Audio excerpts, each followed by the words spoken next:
യഹസ്കേൽ അധ്യായം 38. ഹോടല്ലപ്പാട് എനിക്കുണ്ടായിരുന്നാൽ മനുഷ്യപുത്ര, രോഷ്, Meshach, Tubal എന്നിവയുടെ പ്രഭുവായി Magog ദേശത്തിലെ ഗോഗിന് നേരെ നീ മുഖം തിരിച്ച് അവനെക്കുറിച്ച് പ്രവചിച്ച് പറയേണ്ടത് യഹോവയായ കർത്താവ് പ്രകാരമുള്ള ചെയ്യുന്നു. രോഷ്, മേശക്, തൂബൽ എന്നിവയുടെ പ്രഭുവായ ഗോഗെ, ഞാൻ നിനക്ക് വിരോധമായിരിക്കുന്നു.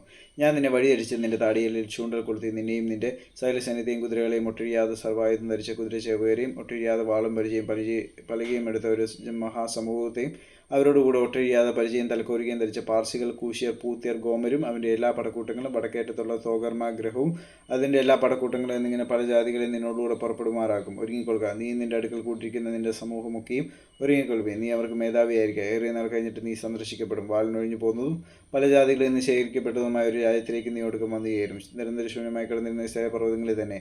എന്നാൽ അവർ ജാതികളുടെ ഇടയിൽ നിന്ന് വന്ന് എല്ലാവരും നിർഭയമായി വസിക്കും. നീ മഴക്കോൾ പോലെ കയറി വരും. നീ നിന്റെ എല്ലാ പടക്കൂട്ടങ്ങളും നിന്നോടുകൂടിയുള്ള പല ജാതികളും മേഘം പോലെ ദേശത്തെ മൂടും. യഹോവയായ കർത്താവ് പ്രകാരമുള്ള ചെയ്യുന്നു. എന്നാൽ നിന്റെ ഹൃദയത്തിൽ ചില ആലോചനകൾ തോന്നും.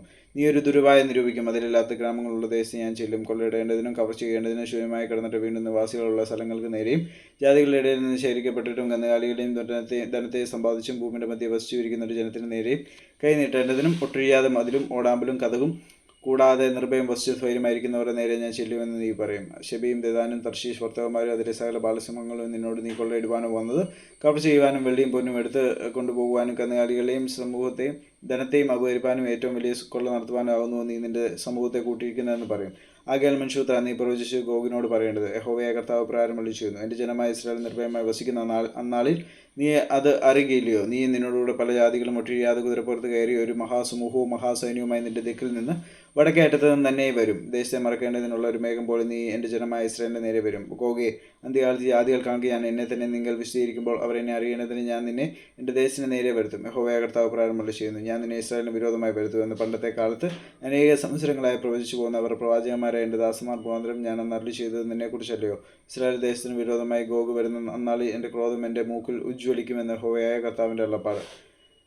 അന്നാളിൽ നിശ്ചയമായിട്ട് ഇസ്രായേൽ ദേശത്ത് ഒരു വലിയ ഭൂകമ്പം ഉണ്ടാകും എന്ന് ഞാൻ എൻ്റെ തീക്ഷ്ണതയാലും എൻ്റെ കോപാഗ്നിയിലും അരുളി ചെയ്തിരിക്കുന്നു.